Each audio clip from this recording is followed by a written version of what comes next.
अब आप देखिए यहाँ से क्या आता है। मैंने बताया कि दोनों क्या डॉट प्रोडक्ट 0 हो जाएगा, यानी बी और इसके डॉट प्रोडक्ट को आप लीजिए।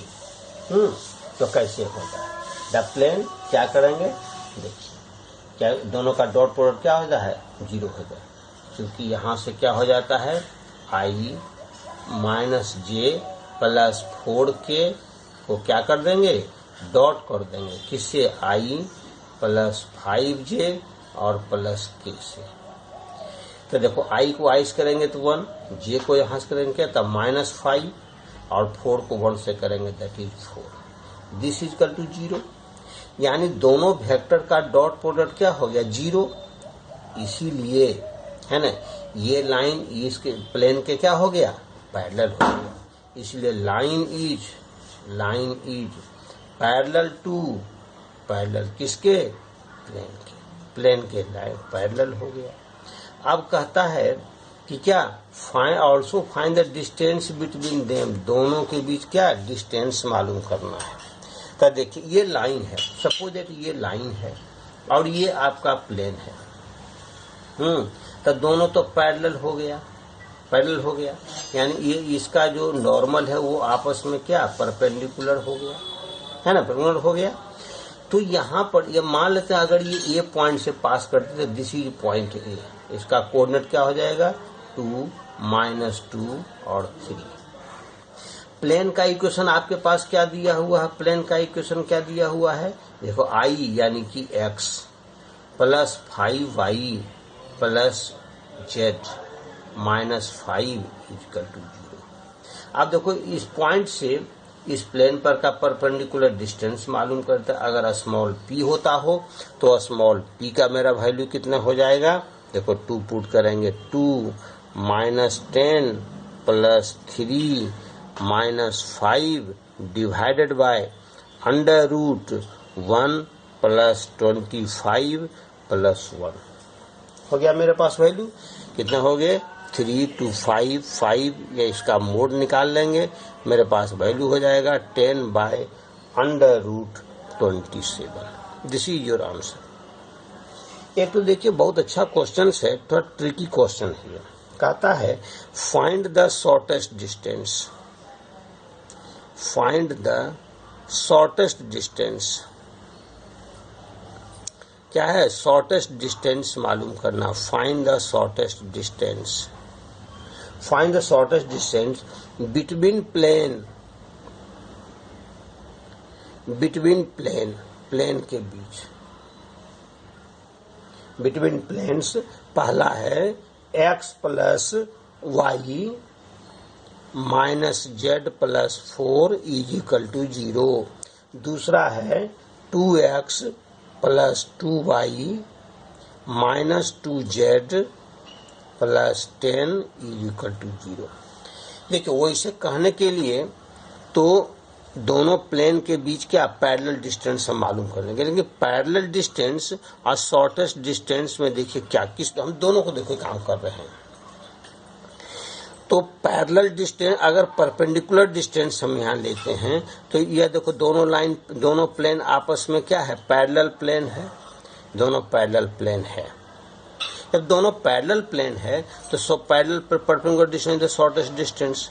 तो पहले इसको पैरेलल प्लेन करेंगे, यानी पहले x y z के कोएफिशिएंट को क्या करेंगे समान करेंगे। समझ गए इस बात को।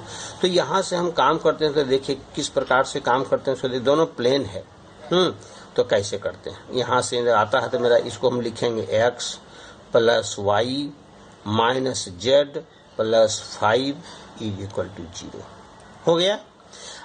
अब ये दोनों प्लेन आपके पास आ गए है ना। अब इन दोनों पैरेलल प्लेन है तो दोनों पैरेलल प्लेन के परपेंडिकुलर डिस्टेंस अगर निकाल लेते हैं तो मेरे पास वैल्यू कितने होते हैं, क्या निकालता है d1 माइनस d2 यानी 5 minus 4 divided by under root क्या निकलेगा 1 square plus 1 square plus 1 square magnitude मेरा value 1 by under root 3।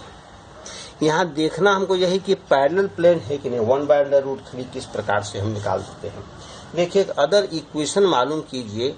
Example में कहेगा find the equation of line, find the equation of the line, find the equation of the line निकालना है, find the equation of the line and which is the intersection of two planes,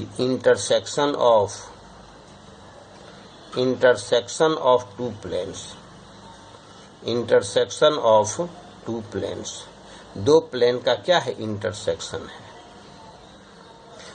plane क्या कहता है ना 4x है ना plus 4y minus 5z is equal to 12, और दूसरा है 8x plus 12y minus 13z is equal to 32। देखो, find equation of the line which is intersection of two planes in symmetric form. Symmetric form में हमको मालूम कीजिए line का equation in क्या सिमेट्रिक फॉर्म, सिमेट्रिक फॉर्म।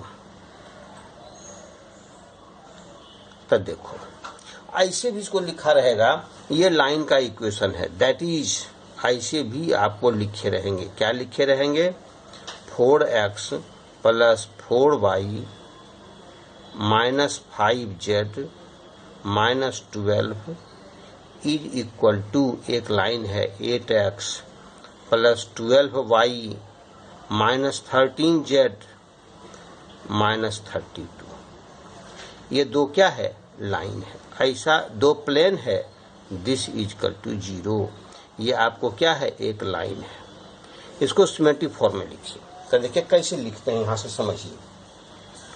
ये line देखिए ये प्लेन है और ये प्लेन है ना, दोनों का जो इंटरसेक्शन होगा ये लाइन हो गया। हमको इसी लाइन का इक्वेशन मालूम करना है। तो ये लाइन का इक्वेशन मालूम करने मान लेते हैं डायरेक्शन रेशियो, मान लेते हैं let direction ratio of the line, direction ratio of line is L M और एन है। तब देखिए इस ये प्लेन का डायरेक्शन कौन देता है, इसका नॉर्मल। अगर ये प्लेन लेते हैं तो मेरा वैल्यू कितना है 4 माइनस 5। अब यह नॉर्मल जब इस प्लेन पर परपेंडिकुलर है तो इस लाइन पर भी परपेंडिकुलर होगा, तो दोनों के दोनों का प्रोडक्ट का सम क्या हो जाएगा 0, यानी हो जाएगा 4l प्लस 4m है ना minus 5n is equal to 0। निकल गया। फिर देखिए इस प्लेन को अगर इस प्लेन को लेते हैं तो ये प्लेन का डायरेक्शन रेशियो, इस प्लेन के नॉर्मल का डायरेक्शन रेशियो कितना है 8, 12 माइनस 13। ये अभी तो लाइन पर परपेंडिकुलर है, तो यहाँ से भी प्रोडक्ट सेम निकल जाएगा। मेरा वैल्यू कितना हो जाएगा 8l plus 12m minus 13n is equal to क्या 0 मान लिया जाए। तो दोनों को सॉल्व करेंगे तो हमको क्या निकल जाएगा एल एम एन का वैल्यू मालूम हो जाएगा। तो देखिए L by cross multiplication, L by 13 4 जा 52 minus 52 minus minus plus 60 is equal to M by कितना होगा 8 5 जा 40 माइनस 40 और माइनस माइनस प्लस 13 4 जा 52 is equal to N by है ना 12 4 जा 48 माइनस 32। यहाँ से मेरे पास वैल्यू कितने हो जाएंगे, यहाँ से देखिए मेरे पास वैल्यू क्या हो जाएगा एल बाय, मेरे पास वैल्यू क्या हो जाएगा एल बाय 8 एल बाय 2 कह सकते हैं is equal to M by 3 is equal to N by 4। मान लिया हम, मान लिया जाए द इक्वेशन जो है सपोज यह जो लाइन आपस में जो यह प्लेन और यह प्लेन जो आपस में इंटरसेक्ट करती है, यह कहीं जब ये लाइन है तो कहीं कहीं एक्स या वाई एक्सिस को जेड एक्सिस कहीं कहीं जरूर ये कट करेगी। मान लिया जाए यह क्या जेड एक्सिस को कट करती है। Let intersection is not parallel to let intersection of the line of intersection, let line of intersection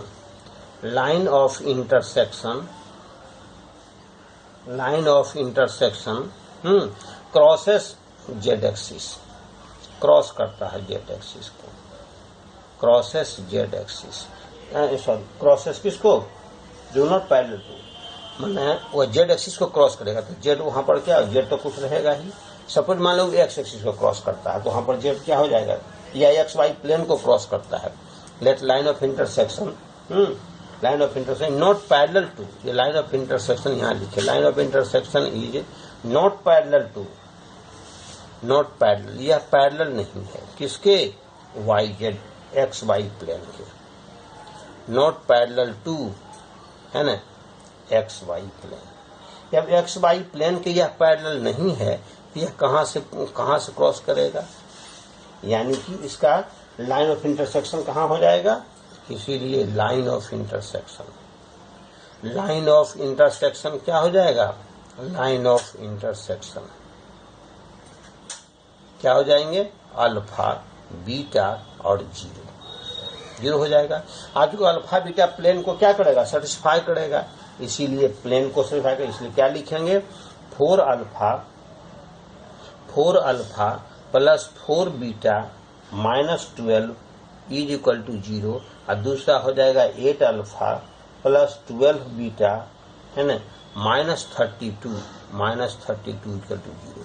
ये दोनों इक्वेशन को आप सॉल्व करके अल्फा के वैल्यू को निकालेंगे 1 और बीटा के वैल्यू को निकालेंगे 2।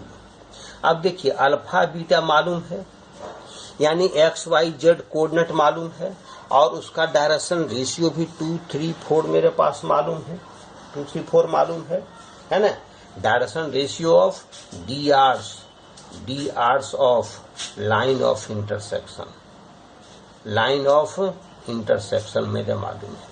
ये मेरे पास कितना है लाइन ऑफ इंटरसेक्शन का, डी आर्स कितना है, डी आर्स कितना होगा इंटरसेक्शन का, 2, 3 और 4, इसलिए equation of line, equation of line क्या हो जाएगा, लाइन का इक्वेशन देखो इस पॉइंट से पास करती है, यानी x माइनस 1 और direction ratio 2 is equal to y minus 2, beta से पास करती है, डायरेक्शन रेशियो 3, और z तो 0 है तो z minus 0/4। This is the equation of the line, है ना। मेरे पास लाइन का इक्वेशन मालूम हो गया। इस तरह से आप किसी दो पॉइंट को किसी दो प्लेन के लाइन ऑफ इंटरसेक्शन को आप इवेल्युएट करेंगे, जो क्या देगा, एक प्लेन देगा। देखिए आपको प्लेन के डिफिनीशन लिखाते वक्त ही मैं आपको बताया था कि क्या कि दोनों किस प्रकार से डिफाइन करते हैं प्लेन को, है ना। जैसे यहाँ से प्लेन को, जैसे प्लेन में देखिए लिखे हैं, है ना, प्लेन में क्या लिखे हैं, वन और only one plane can pass through the point and perpendicular to the given plane. यहाँ पर क्या है, ओनली वन पॉइंट, ये सॉरी स्ट्रेट लाइन में हम लोग चले, इसलिए मैं लिखाए हैं स्ट्रेट लाइन में। यह स्ट्रेट लाइन क्या है, दो प्लेन का लाइन ऑफ इंटरसेक्शन भी स्ट्रेट लाइन कहलाता है ना। एक एग्जांपल अगर हम कंसीडर और करते हैं, देखिए लिखा था इफ ए प्लेन, है ना, इफ ए प्लेन, अगर कोई plane, if a plane has intercept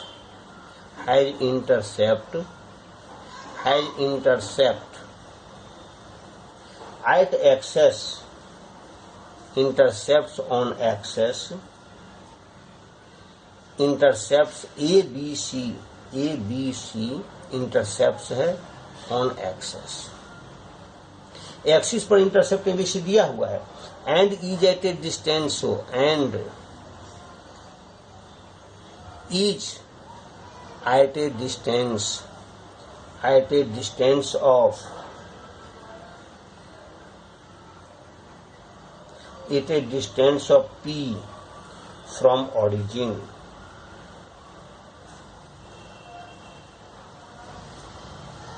then and prove 1/P square बराबर 1/A square plus 1/B square plus 1/C square। देखिए इंटरसेप्ट फॉर्म में कहता है, कोई जिसे देखिए मान लेते हैं यह प्लेन है, सपोज दैट मान लेते हैं यह कोई प्लेन है,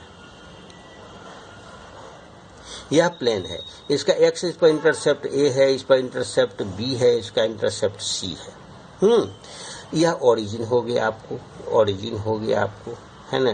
तो देखिए यहाँ से कहता है इस प्लेन का equation, the equation of the plane equation of the plane in intercept, equation of plane, plane का equation, equation of the plane in intercept form, intercept form में प्लेन का intercept, equation of plane in intercept form.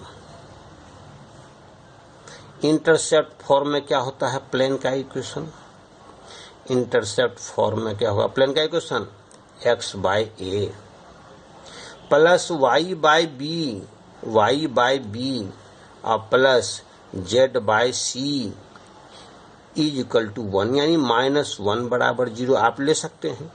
तब perpendicular distance from origin, perpendicular distance किसे ने मालूम करते हैं, perpendicular distance from origin, origin से परपेंडिकुलर डिस्टेंस क्या होता है टू द प्लेन। तो देखिए ओरिजिन 0 0 0 0 पुट करेंगे तो 0 0 0, ये हमारा कहता है p है, स्मॉल p पहले दिया हुआ है, तो हो जाएगा -1 बाय a स्क्वायर है ना, plus 1 by b square plus 1 by c square, क्या अंडर रूट, यानी यहाँ से अप्लाई करके लिख लेंगे, दैट इज क्या 1 by a square plus 1 by b square है ना, plus 1 by c square, 1 by c square बराबर 1 बाय p स्क्वायर। यही आपके क्या थे, प्रूफ थे, है ना। इस चीज को प्रूफ को आप स्पेसिफाई कर लो। प्लेन के जितने भी problem as much as possible मुझे हुआ मैंने आपको बता दिया है। अब आप अपने बुक से इस चीज को प्रैक्टिस करेंगे। मैं 3D और वेक्टर सभी को पूर्ण रूप से डिक्टेट कर दिया हूं। अब आप क्वेश्चन बनाएंगे इसमें।